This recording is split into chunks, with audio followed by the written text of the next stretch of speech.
Hello friends, welcome to Shiny's world. Shiny's world ഇന്ന് നിങ്ങൾക്കായിട്ട് കൊണ്ടുവന്നിട്ടുള്ളത് ദോശപ്പൊടിയുടെ റെസിപ്പിയാണ്. മുളക് പൊടി അഥവാ ദോശപ്പൊടി എന്നൊക്കെ പറയും. അപ്പോൾ നമുക്ക് അതെങ്ങനെയാണ് തയ്യാറാക്കുന്നതെന്ന് നോക്കാം. അതിനായിട്ട് ഞാനിവിടെ 15 വറ്റൽ മുളക് എടുത്തിട്ടുണ്ട്. കുറച്ച് കറി ലീവ്സ് ഉണ്ട്, പിന്നെ കുറച്ച് വെളിച്ചെണ്ണ, കായം, ഉപ്പ്, ഉഴുന്ന് 1 കപ്പ്, പിന്നെ കടലപ്പരിപ്പാണ് ഞാൻ എടുത്തിട്ടുള്ളത്. ഉഴുന്ന് 1 കപ്പ് ആയതുകൊണ്ട് 1/2 കപ്പ് കടലപ്പരിപ്പ്. നിങ്ങൾക്ക് സാമ്പാർ പരിപ്പും യൂസ് ചെയ്യാവുന്നതാണ്. അപ്പോൾ ഞാനിവിടെ കടലപ്പരിപ്പാണ് എടുത്തിട്ടുള്ളത്. ഇത് ചെയ്യുന്നത് ആദ്യമായിട്ട് ഒരു പാൻ വെച്ചിട്ട് പാൻ ചൂടായതിനു ശേഷം അതിലോട്ട് 2-3 സ്പൂൺ ഓയിൽ ഒഴിച്ചു കൊടുക്കണം. അപ്പോൾ ഞാനിവിടെ വെളിച്ചെണ്ണയാണ് എടുത്തിട്ടുള്ളത്. അപ്പോൾ എണ്ണ ഒഴിച്ചിട്ട് റോസ്റ്റ് ചെയ്യുവാണെങ്കിൽ പെട്ടെന്ന് തന്നെ റോസ്റ്റായി കിട്ടും. പരിപ്പും ഉഴുന്നും ഒക്കെ വേഗം തന്നെ റോസ്റ്റായി കിട്ടും. അപ്പോൾ എണ്ണ ഒഴിച്ചതിന് ശേഷം ഞാൻ എടുത്തു വെച്ചിട്ടുള്ള 1 കപ്പ് ഉഴുന്ന് ഇതിലോട്ട് ഇട്ട് കൊടുക്കുന്നുണ്ട്.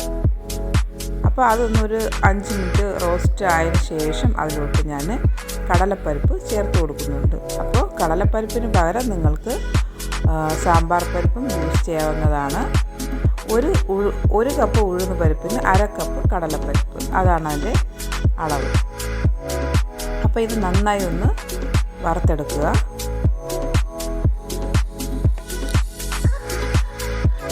ഇതിൻ്റെ കളറൊക്കെ ഒന്ന് മങ്ങി തുടങ്ങിയിട്ടുണ്ട്. അപ്പോൾ അതൊരു ലൈറ്റ് ബ്രൗൺ നിറം ആവുമ്പോഴേക്കും ഇതിലോട്ട് നമുക്ക് കുറച്ച് പെപ്പർ ഇട്ട് കൊടുക്കണം. ഒരു 10-25ഓളം പെപ്പർ കൂടി ചേർത്ത് കൊടുക്കുന്നുണ്ട്.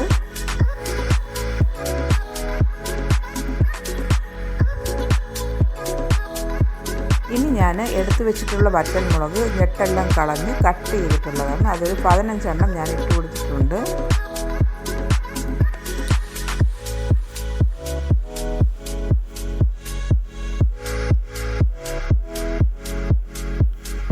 അപ്പോൾ അത് നന്നായി ഒന്ന് റോസ്റ്റ് ചെയ്തെടുക്കുക.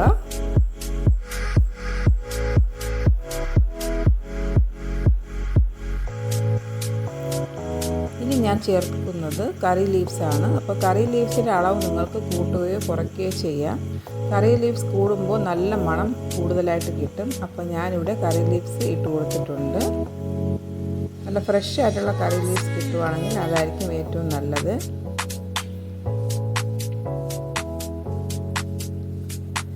നന്നായി റോസ്റ്റ് ചെയ്തെടുക്കുക. ഇതിൻ്റെ പാകം എങ്ങനെ നോക്കുന്നത് വെച്ചാൽ അതിലുള്ള കറി ലീവ്സ് ജസ്റ്റ് ഒന്നെടുത്ത് പൊടിച്ച് നോക്കണം. അപ്പോൾ അതിങ്ങനെ പൊടിഞ്ഞ് പൗഡർ പോലെ ആവുന്നുണ്ടോ എന്ന് നോക്കണം. അതാണ് അതിൻ്റെ കൺസിസ്റ്റൻസി.